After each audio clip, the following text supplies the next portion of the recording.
You're listening to the Be Better Off Show by Kelly+Partners. Good morning to the Be Better Off Show.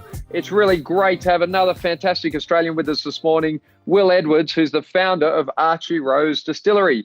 Many of you, I'm sure, have heard about it. Now, on the Be Better Off Show, what do? We try and find interesting Australians doing great things and bring you information that can make you healthier, wealthier, and wiser. And I think Will certainly meets that criteria, but he might also add, well saturated in these COVID times. So we're recording on a Friday morning in August, in the middle of the lockdown. Good morning, Will. Morning, Brett.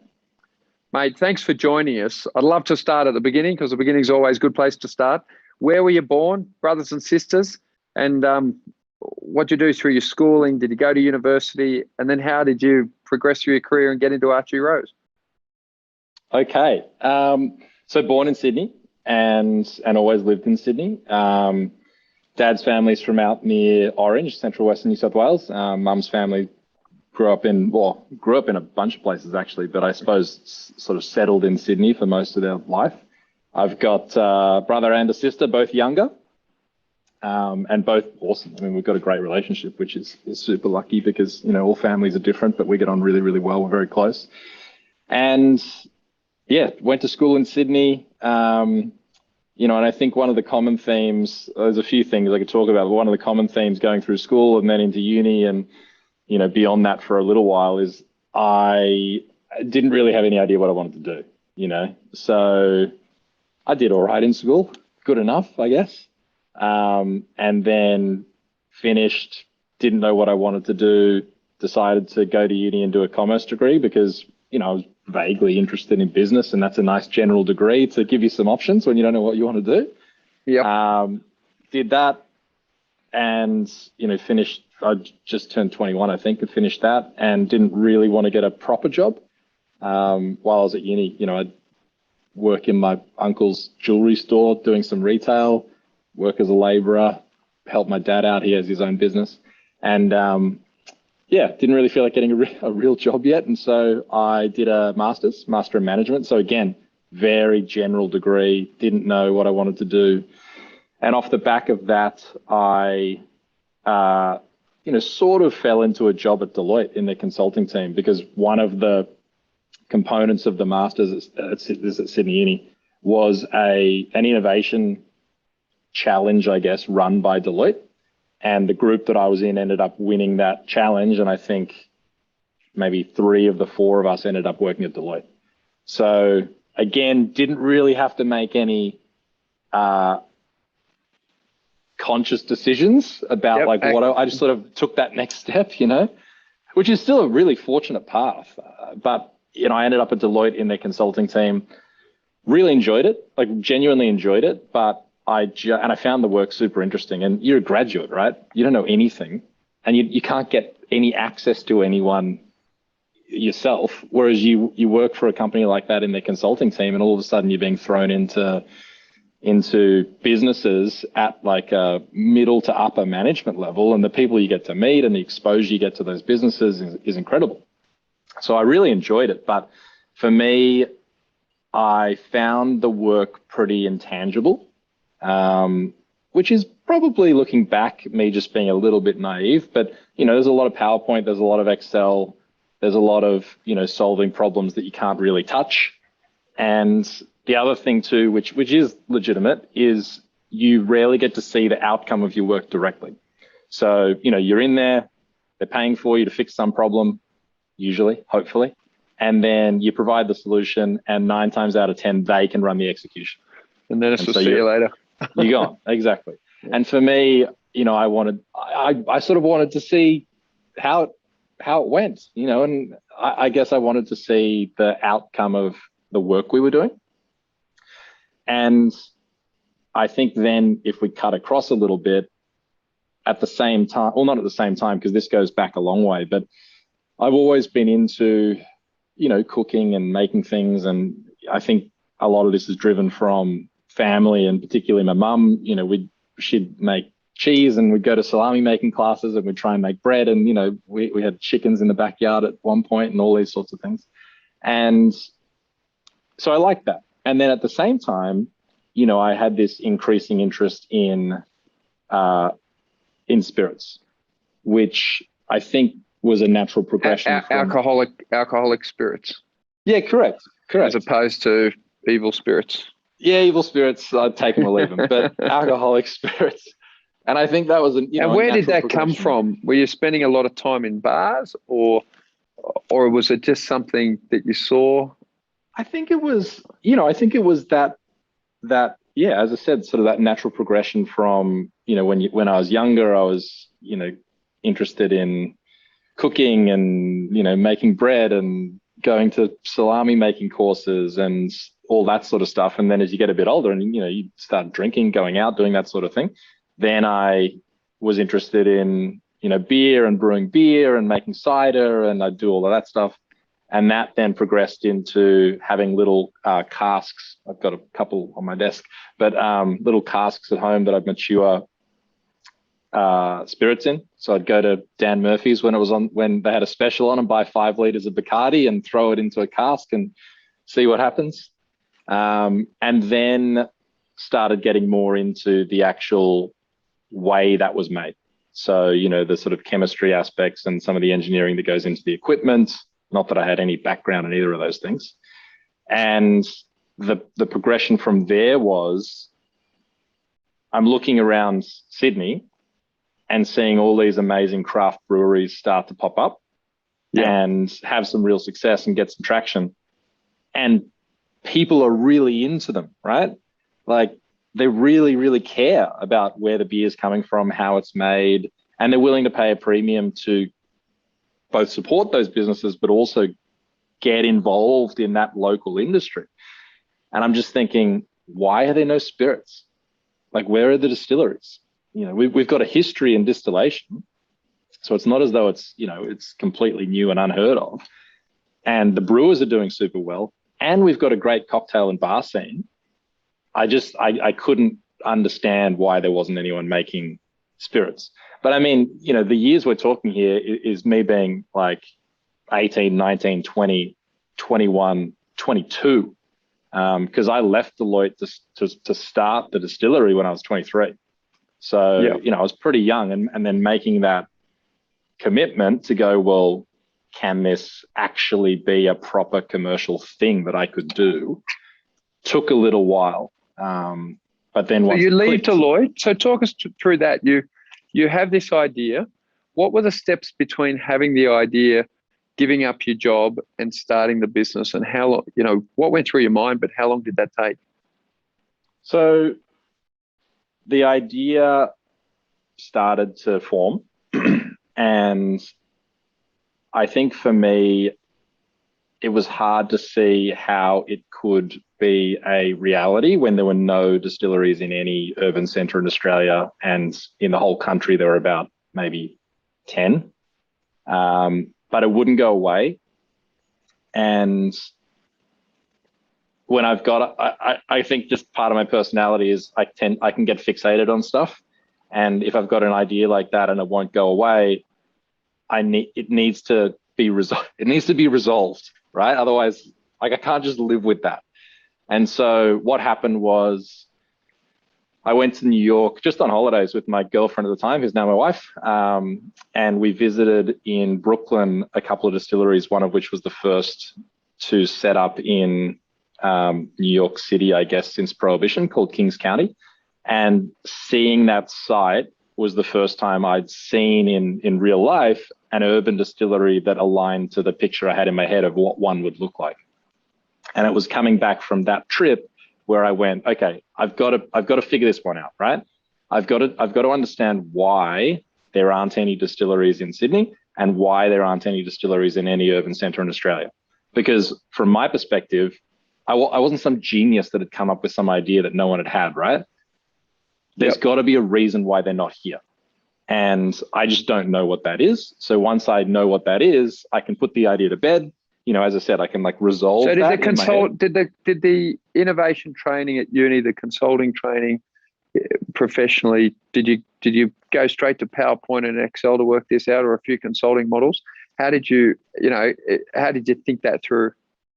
I think it was very much led by just gut feeling. And I think but at the end of the day, Brett, I was trying to make something that I would have loved as a consumer. Yep. Like that was it. I was my own target market. And really what I was saying was, I want this, and I would go to this place and I would, drink local spirits. And I hope there's enough other people out there like me that this would work commercially, right? Yeah. And so, initially it was about going around and visiting 1,000 bottle shops and saying, hey, if there were local spirits made in Sydney, would you guys be interested? Would you support it? How much would you pay? What sort of margins are you after for local spirit? Like all these sorts of things. The same for bars and bartenders. And then understanding in a bit more detail the craft brewing model.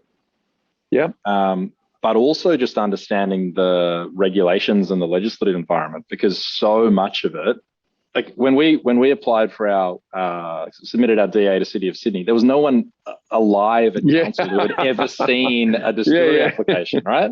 So they didn't know what to do with it. Yeah, there's no distilling consultants in Australia. There's so few people familiar with the legislation. And then for alcohol as well, you need to have your council approvals in place, then your state liquor licenses, which at the time we needed 2, now you only need 1, and then your federal excise licenses to manufacture.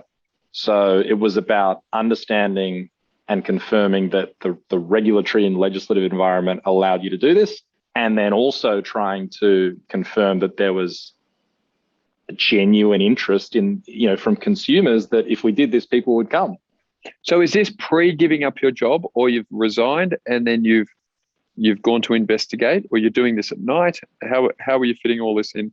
No, it's pre-giving up my job. I think there were times when I called my parents and I was like, this is bullshit, I'm sick. I just want to go do this thing. And they went, mate, settle down, right? Yeah. You got this crazy idea. You've got a decent job. Just do your decent job, right? And go figure this out outside of that work time. And then if it looks like it's got legs, then we can have a chat, right? So that's really good counsel. So it's great counsel. A lot of people, and I hope people listening to this podcast get to learn from people, because often they don't have those mentors. They don't have a wise parent who is strong enough to say, no, do the work, keep doing your job, do your job properly, do the work properly to understand this, build out your business case, and then come and talk to us. So I think that's really pivotal. Once you've worked it out, what happens then? You mentioned your dad's in a business. What sort of business is your dad in? And did you go to your parents and say, hey, I need to move back in the back room? Or I guess I get asked the most, how do people make that transition, actually fund these startups? Yeah, so once I felt as though I had a good enough handle on this can be done, and I think there's a market for it, then I went back and chatted to my parents and said, hey, I think I actually want to give this a go. And the other thing for me was, at the time, I would have just turned 23. And so, I'm a 23-year-old with no business experience, no chemistry background, no engineering background, no hospitality background. Who's going to back me? Really? Yeah. And so, I had a couple of calls to just get a sense of, where the banks were at and where a few other people were at, but they weren't very fruitful. So, I went back to mum and dad and I said, hey, I really want to give this a crack. What do you think? More asking from the perspective of, again, should I leave my job and that sort of thing? And they went, they were very supportive. And so then I went and did a bit more work. I started putting together in Excel a proper, business model and that sort of thing. And then I went back and said, okay, I'm going to do this. I don't actually remember how I asked, but I was like, would you back me to sort of start this thing? And then it got a bit more serious. Then it was like, oh, okay, wow, he really is going to go do this. And then there was a pretty rigorous process. It wasn't just, okay, you're our son and we believe in you and here's a little bit of cash and go start it up. It was like, no, this business model is not good enough. Go fix it up and go, hey, you haven't checked this and you haven't. It became quite yeah, it was quite rigorous, which I was fine with at the time. I think in hindsight, it was absolutely the right way to go about it. And then, cutting forward a little bit, at the end of the day, I worked through that. They decided that, yeah, okay, let's give this a go. And they effectively loaned me some money to start the business. And similar to Jaron, it was about 21 months after I then resigned from Deloitte to when we opened the doors. Okay. And so at this point, how were you funding your life and funding the business? So funding my life was just savings. I didn't spend much when I was young, so I had a decent amount of savings purely from just not spending much. And so I had a little share portfolio on the side and had a bit of savings over here, sold all of that and just went, okay, this is all the cash that I have and I'm just going to live off this for as long as I can. Yeah. And then the funding for the business was a little bit from myself, but then that loan from family. And then did you start, so day one, what does day one look like? Are you in a small premises? Have you got your distilling operation? Are you third party distilling? So day one, yeah, it's interesting thinking about it in hindsight, right? Because day one, we were in our Rosebery premises, which is about 500 odd square meters. It was split into roughly 2/3 distillery, 1/3 cocktail bar. And at the time, that distillery would have been the second largest independent distillery in the country and the largest in terms of actual production output. There was one with bigger equipment in Tassie, but it wasn't really producing. And so it's all relative, because even at that scale, that would have been the second smallest distillery in Scotland. So it's more that the Australian industry is very small, not that distillery was particularly large. But in the context of Australia, that was a huge commitment to build a distillery of that scale. And so we didn't really go in at a small scale and say, hey, let's test this out and see how it goes and go from there. We committed to a decent scale. And part of that is, what I wanted to achieve. But part of that is also just a factor of, at the end of the day, it's manufacturing and you are limited by the size of your equipment, and the cost of investing in larger equipment is not linear. So you can get equipment that's 50% larger for 7% extra cost. And so it was about, hey, what are we trying to do here, and how do we see this playing out for into the future, and how committed are we, and so what scale should we start at? So how big's the financial hole when you start up? What sort of money did it cost to build this thing? I think when we really started, it was about like $1 million, but then very quickly it grew to maybe 5. I'd need to check those figures, but it was. It's a great one for listeners to say, okay, day one, you're in the hole for about $1 million. You got this. I remember going there. You got this big distillery. You got a bar, and I love these words. Earlier you mentioned you were fixated. Buffett and Gates talk about focus being the most important thing in life and business. And now you're talking about, okay, I'm fully committed. I often say to people, it's hard to be successful at anything when you're half committed. I think people know that, but okay, you're $1 million in the hole. You're fully committed. You've got bank and mum and dad involved, so it's family, very personal. It's not just business. Are you jumping out of bed? Some people find the pressure sort of collapses them. Other people sort of don't see it as pressure. They see it as opportunity. It drives them to get out of bed. They're excited. You've always struck me as somebody who gets out of bed excited. What's the mental, first 12, 18 months after you open? How's your brain? And what's it feel like? So the vast majority of the time, I was pumped. Yeah. Like there's a few things, right? So when we opened the doors, I had just turned 25 and I didn't know anything. And I think there's a few things in that. Firstly, when you don't know anything, you don't know how hard it's going to be. You don't know the problems that might pop up. You know, you're super confident. I'm completely unfounded. I had nothing I had very little to back up that confidence, right? But I was 100% confident. I was like, I can absolutely do this. This is going to be a great success. And there's that great saying, right? There's that great saying, what you don't know can't hurt you. Yeah, and that's wrong because it 100% can, right? Like what you don't know is the scariest stuff, right? Totally, yeah. So, but the thing is that I think there is actually some benefit at the beginning in being young, naive, and having completely unfounded confidence, because I just was like, this is going to be great. And so I was pumped every day, and every tiny little success we had. First sale here, first case here, first pallet here. Like I was pumped. Now within that, there's absolutely small moments of this is really hard, and there's pain. Yeah, and there's sort of impacts that you maybe think about, but you don't fully appreciate how they're going to manifest themselves on, your family and your relationships and things like that.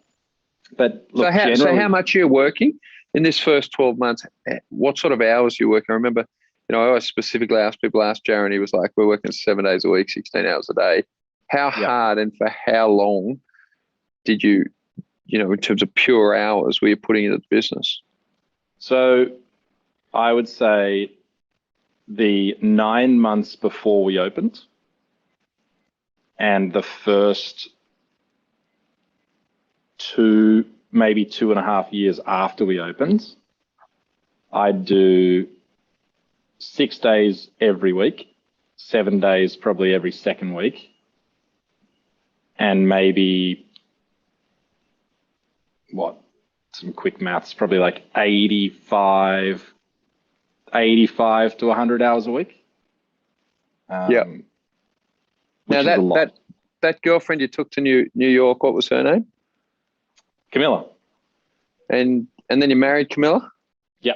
Yeah. So she put up. It's a special woman that allows you to found a business like this, or that does it with you, and is doing her things as well. Journey. I mean, we started going out back in 2009. 2009, and we were at uni. So she was there through the whole commerce degree, masters, Deloitte, started up, launched the business, have the first few years of really difficult work, and now where we are now. So, yeah, I think that's a funny one too. I think the fact that she was there for the whole journey makes it easier because there's complete understanding. And, we're very similar in a lot of ways. So, I mean, she'd come in on Sundays and she's, an accountant by trade, and now she works in startup doing other cool product management stuff. But she'd come in on a Sunday and do all the books. She was effectively the bookkeeper for the first probably 2 years. Yeah, it's a very common.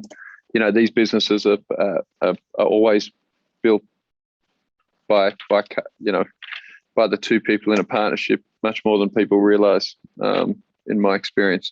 So you're doing your 100-hour weeks. Camilla still talks to you, which is an achievement in itself, and you're still talking to each other. She's doing the books on Sundays. When do you feel like, okay, this thing's got a bit of a flywheel, it's got a bit of momentum, I'm starting to sort of understand a little bit about what I'm doing, build a bit of the reflexes? When do you start to feel like, okay, I've got a product here, people like it, I think we're onto something? I think it would have been the third year. Yeah. In the third year, we would have had some form of national ranging. So, you can find us in the good independent bottle shops. You can find us in Dan Murphy's, Vintage Cellars, most of the wholesalers, all of the duty-free retailers in all the international airports. And you started to feel like, okay, this has some genuine potential. And this has some genuine potential beyond what we initially set up. And I think that was quite exciting because when we initially set up, as I said, relative to Australia, that was quite a large site. And so it felt as though to get to the point where we're fully utilizing this site, that's a hell of a challenge. And when we get there, at the beginning, there was almost this feeling like, well, who cares? When we get there, everything will be fine. And we don't have to worry about when we get there, because when we get there, we're just going to be like, this is great. And so, I don't know why. I need to think about it more, but I don't really have a firm goal as to where I want the business to be. We've got goals within the business that we want to achieve, but I don't really have like I want to get to here, I want to get this, or when I hit this milestone, that's going to be success. They keep moving. I just want to keep improving. And so when we got to the point where it looked like we were maxing out the existing Rosebery site, we started working on the next site. And the next site that we've now built and commissioned and is up and running, I mean, that's a proper site. That's the biggest distillery in Australia. And I think where's that located? Where's that located, Will? It's on the border of Banksmeadow and Botany. So just about 4 kilometers south of our original site. And what year did you start Archie Rose? Did you actually end up opening Rosebery? Yeah, we opened the doors in March 2015. Great. The name, where's it come from? What does it mean? So look, it's not a grand story, but we were looking back at the history of distilling history in Sydney and the history of Rosebery and trying to find some inspiration for a name. And we found that the suburb Rosebery was named after a guy called Archibald Primrose. And we thought, it could be, let's investigate this one. This could be a good story. And it turned out that Archibald Primrose was, by all accounts, a not particularly impressive British Prime Minister. And so we went, let's scrap that one. But we like the name Archie. And there are a few other connections. My grandfather's middle name was Archie, and a couple of other things. And so we like the name Archie, and we sort of held on to that. And then the rose just comes from Rosebery. And the reason it's there is because we always wanted to have a link back to where we started. If the spirits were around the world, you're drinking this in London or LA or wherever you are. And if we built a second distillery elsewhere, we just wanted to have a tangible link back to where we started, regardless of where we were. Yeah, great. So you built the next site. You've got wide distribution. Have you got your own sales force, or are you using third-party distributors? And then what happens now? If the capacity, you were just saying that, so now the new facility, it's the largest in Australia. How large is it? If the first one was the second smallest one in Scotland, how many are there in Scotland? And where does it rank in Scottish terms?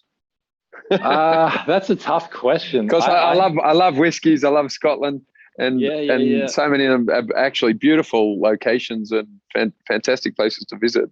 How big is it relative to what the Scots put down? Yeah, so it's about depends on what you look at, but about 20 to 30 times larger than our Rosebery site. Right, so it's big. Yeah, but it's not that big on a global scale. So, do you know the whiskey brand Lagavulin? Yes, Scottish brand, heavily peated. I think I do. Just seeing if I've got one. No, I've got one at home. I've got a Lafroig here. I've got a Balvenie here. So it's from a whiskey perspective, it's somewhere around the capacity of Lagavulin. Okay. And so to put that in perspective, because it's not a bad analogy, right? What that means is we should be able to, once we obviously have the stock that we've laid down from this site reach maturity, which is going to take a little while, we should be able to supply on a global scale, sustainably, at a realistic price point, without the stock currently always being on allocation for the core SKUs. The limited edition SKUs will still be hard to find, and they won't be available in every country. And I guess for a brand like Lagavulin, you can almost always get the 16-year-old around the world. Yeah. It's tough to find the limited edition 12-year-olds or the 8-year-old, even though they've now made that a core. And I think that's a good analogy, because at the end of the day, the distillery is not massive. There's a huge number of much larger distilleries out there in the world, but in the scheme of high quality, relatively highly priced in the scheme of things, whiskey brands, global whiskey brands, that's what it'll allow us to do. Yeah, it's great. And it has been my observation just in the liquor space, but also in branded spaces generally, the great brands grow out of a core product. And so, developing that core globally and getting well known for that quality. And as you mentioned, Lagavulin known for its heavily peated, wet sock smelling, unique thing. And once that thing finds its audience, then they do come to look for other special editions and things. But it's exciting to think that you can get your core product where you want to go. So how do you do that? Is it finding the world's best bars and bartenders to use your product and promote it? Or is it just getting it into the places the 23-year-old self would like to drink it? So I'll go back one step and then I'll get to that. So the other reason we built the new Botany site, it wasn't just capacity. This will go back a little while, probably go back 1.5 steps. So I didn't want to make whiskey the way everyone else made whiskey, and I didn't want to make gin the way everyone else made gin.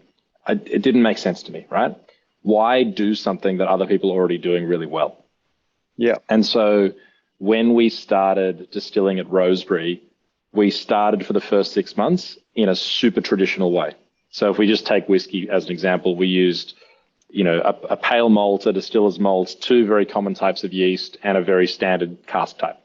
And the reason we did that intentionally was to eliminate as many variables as possible in the raw materials, so we could understand the variability of our equipment. And then once we dialed that in, we then basically scrapped the production, the materials and the production processes we were using, and started this 18-month process of R&D, where we tested every raw material and every possible variable of the inputs to come up with the way that we wanted to make whiskey. And we did the same for gin.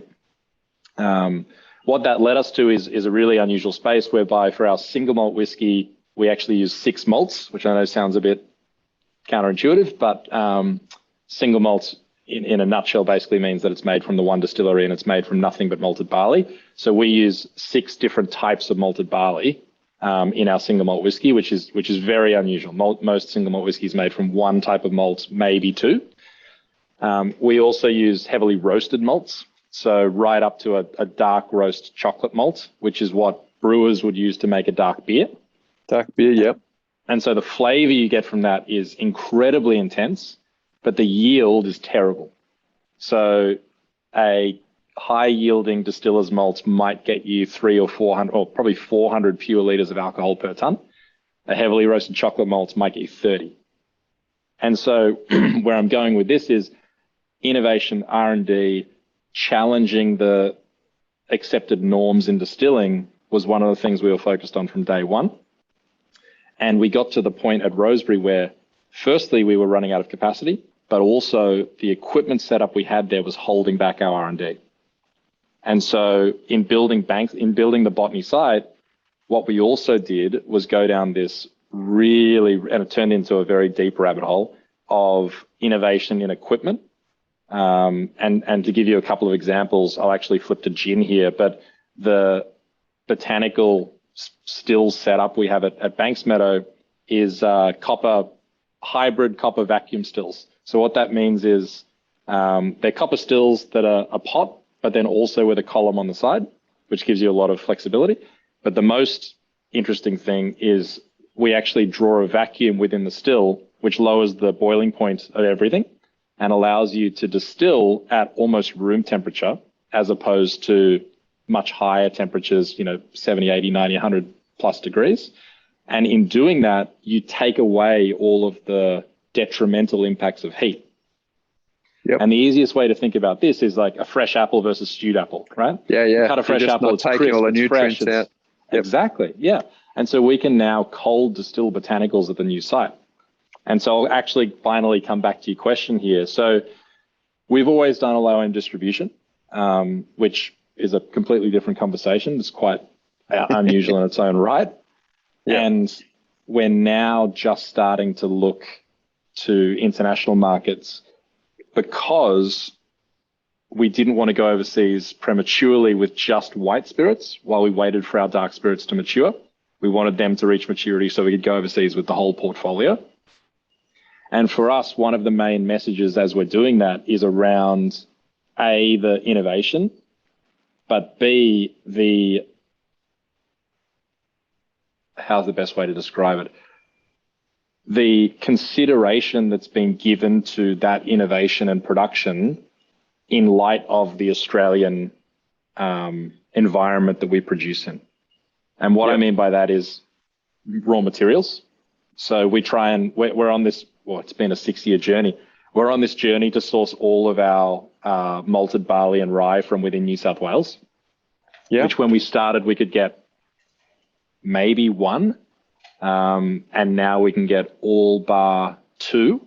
And the last 2 we're actually growing ourselves with our malting partner out in Griffith.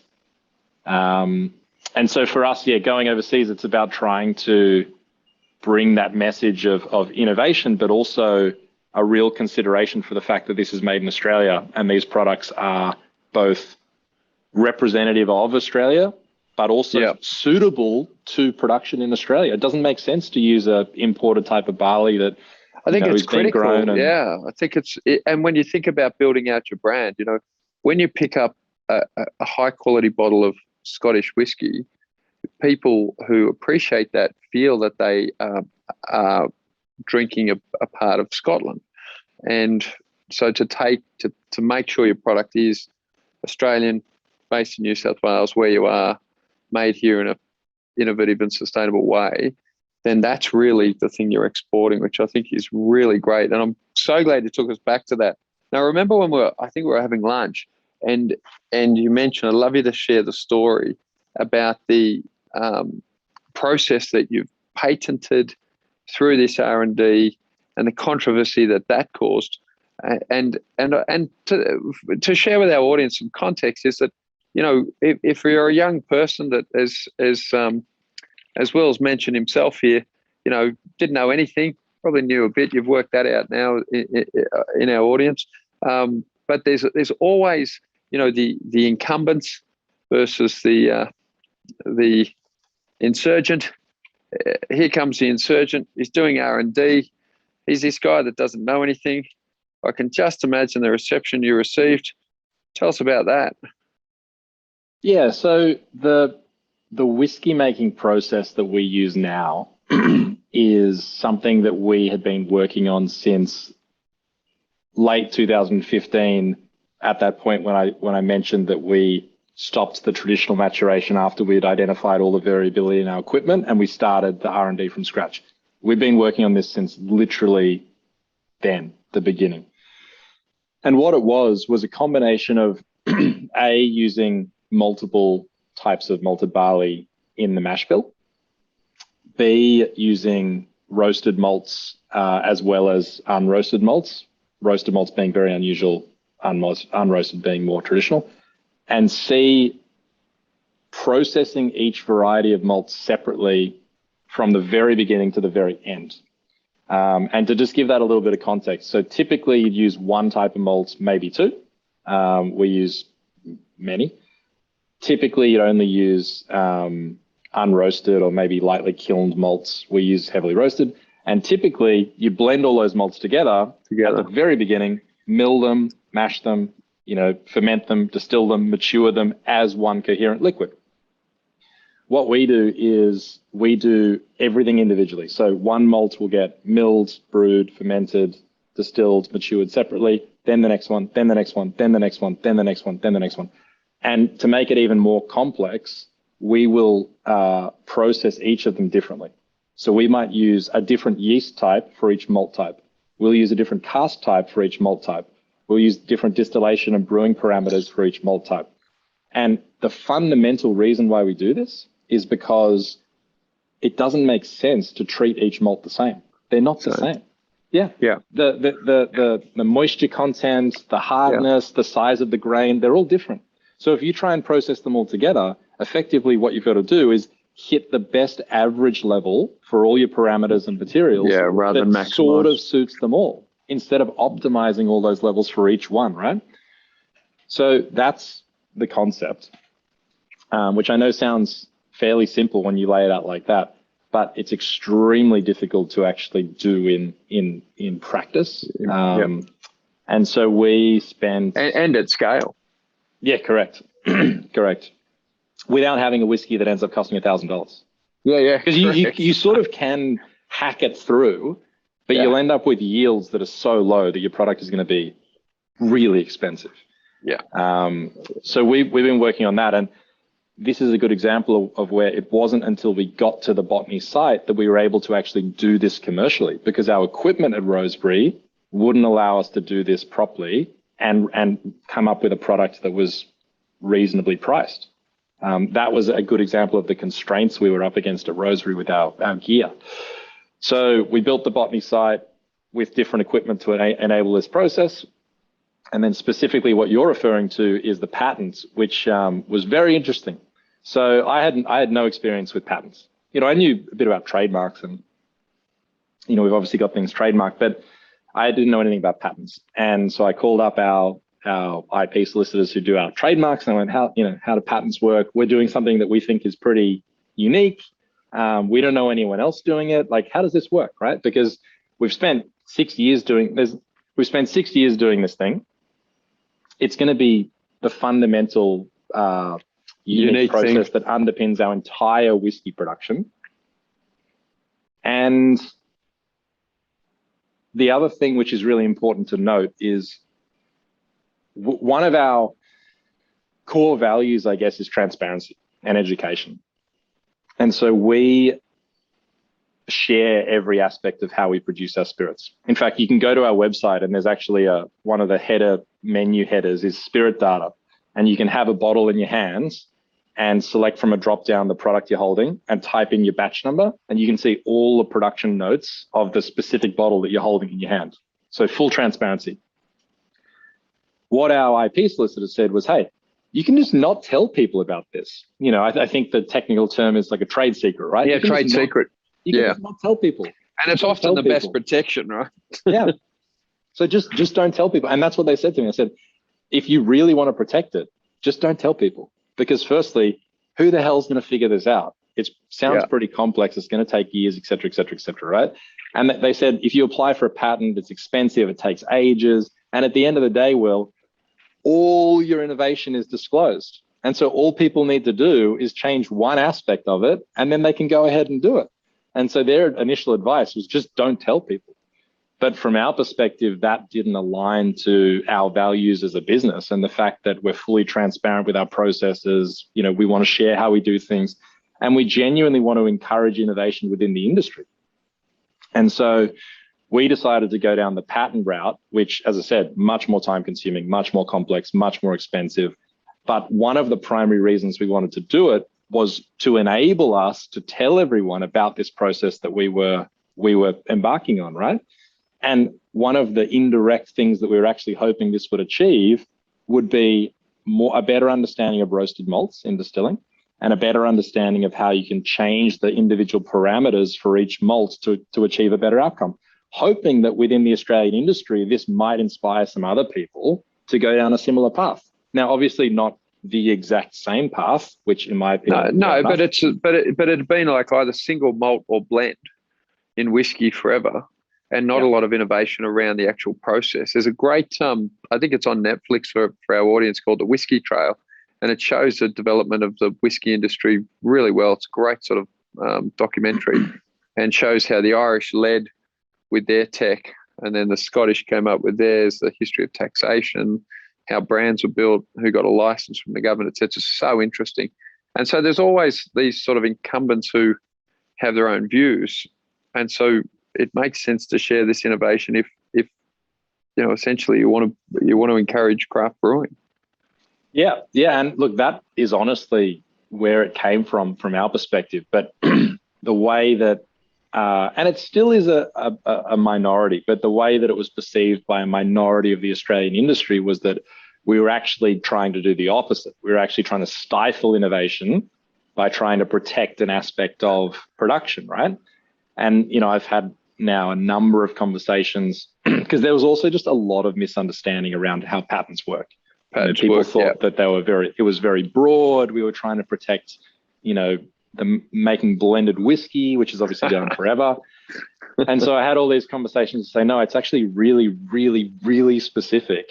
And now all this information is out there, and we genuinely hope that, if you're inspired by what we're doing here, that you read the patents and apply that to your own processes in your own way and come up with your own version of this, which is more innovative and unique, and away you go.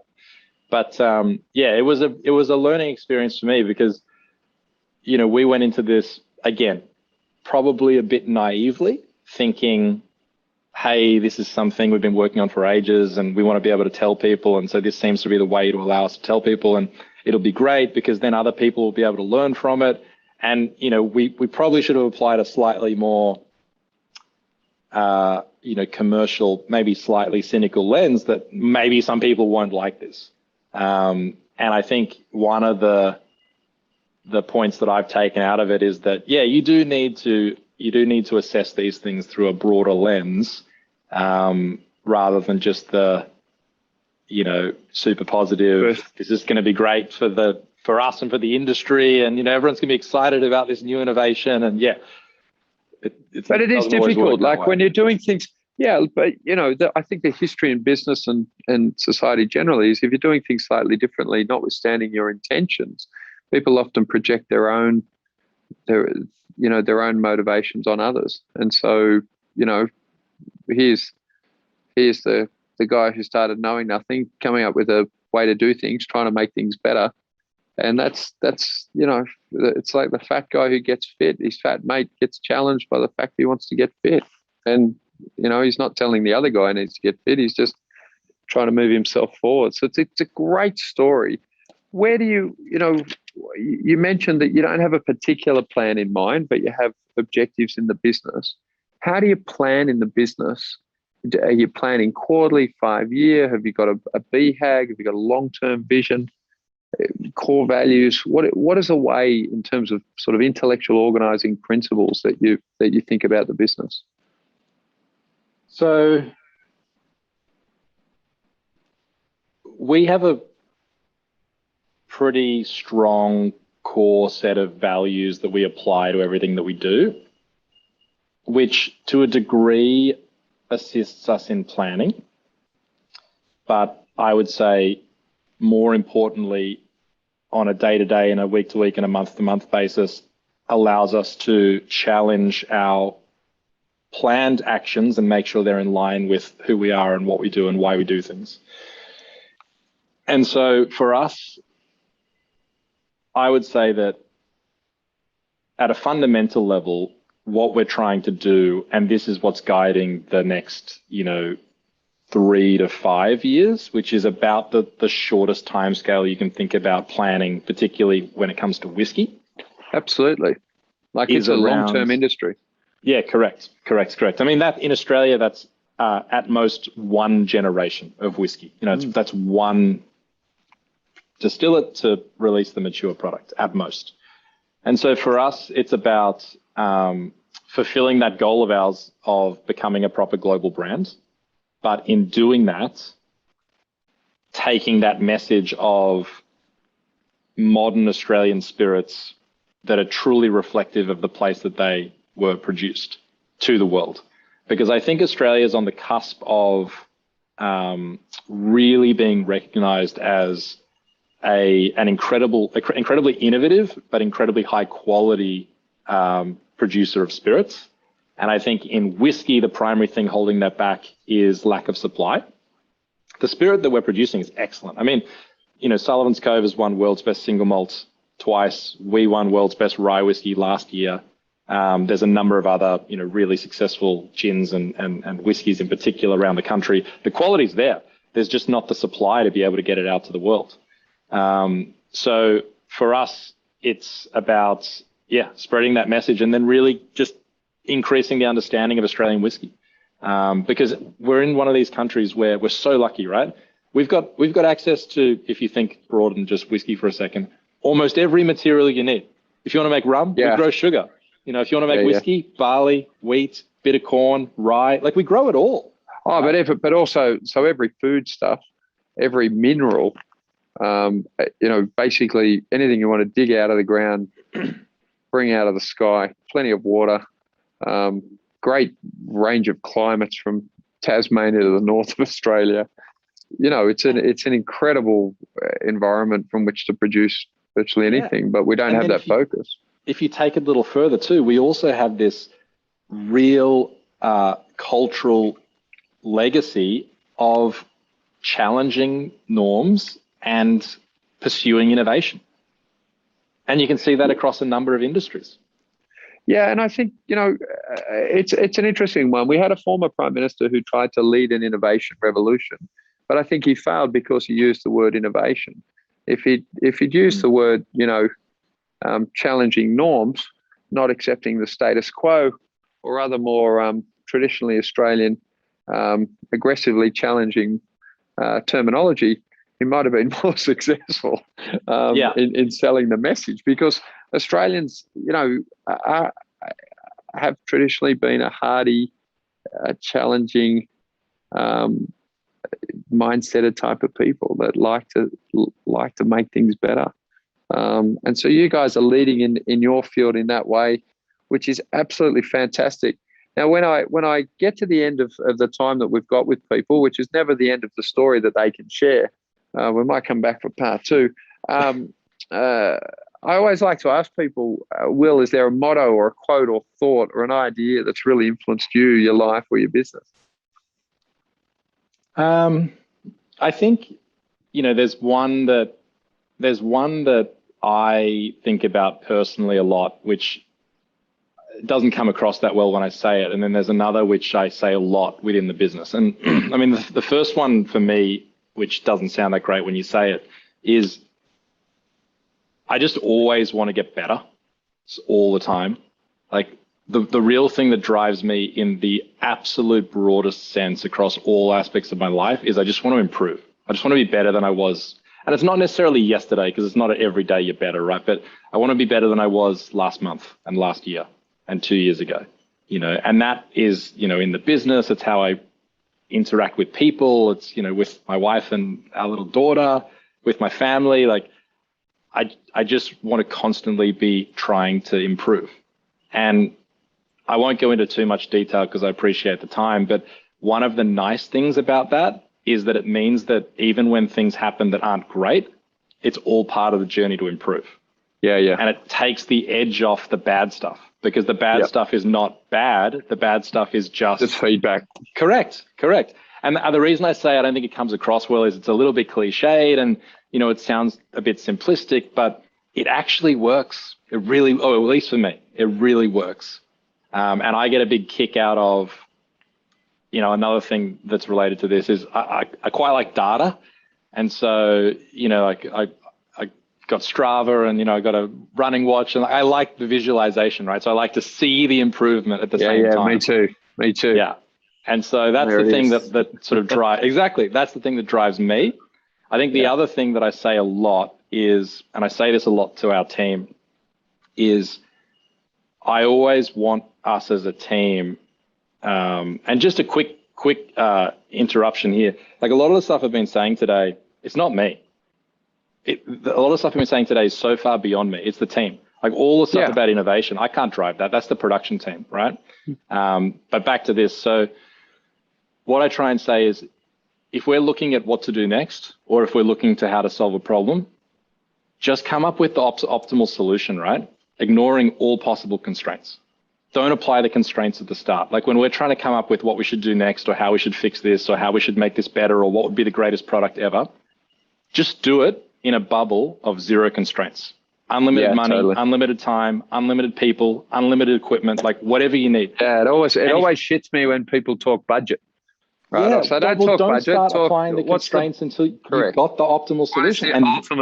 What is the ultimate? If you were Apple, unlimited resources, unlimited talent, unlimited brains, what would you do if you had an unlimited scenario, and then sort of hack back to get your scenario within your constraints? Exactly. And if you start there and then apply the realistic, constraints to get back to something that's actually achievable, you'll know you've got the best possible outcome, even factoring the constraints in. Yeah, it's great. Now, I really want to thank Will for his time today. At Kelly+Partners, our tagline is "Be Better Off." We believe that progress is ultimately what people are seeking in their lives, and when they do, they find every day a little bit better than last, and it is what keeps us going even during these difficult times. I'd like to shout out and give myself a pat on the back for not mentioning COVID. While it's a current scenario, I think the sort of principles and ideas you've heard here will stand you well through this crisis or drama or any other, and to really to share that teams are really the thing that solve problems, as Will's pointed out there at the end, which is I think consistent with virtually everyone that we've interviewed, and I think all of our experiences. I really want to thank Will for his time today. I recommend everyone, if you do drink alcohol, contact Will and Archie Rose and taste his products. They're absolutely fantastic, and what a great opportunity to share the story of a growing and really innovative Australian entrepreneur and his company. Thanks very much, Will. Thanks, Brett. Appreciate it. Thanks for listening to the Be Better Off Show. If you enjoyed this episode, don't forget to rate and review on Apple Podcasts. Have a great day.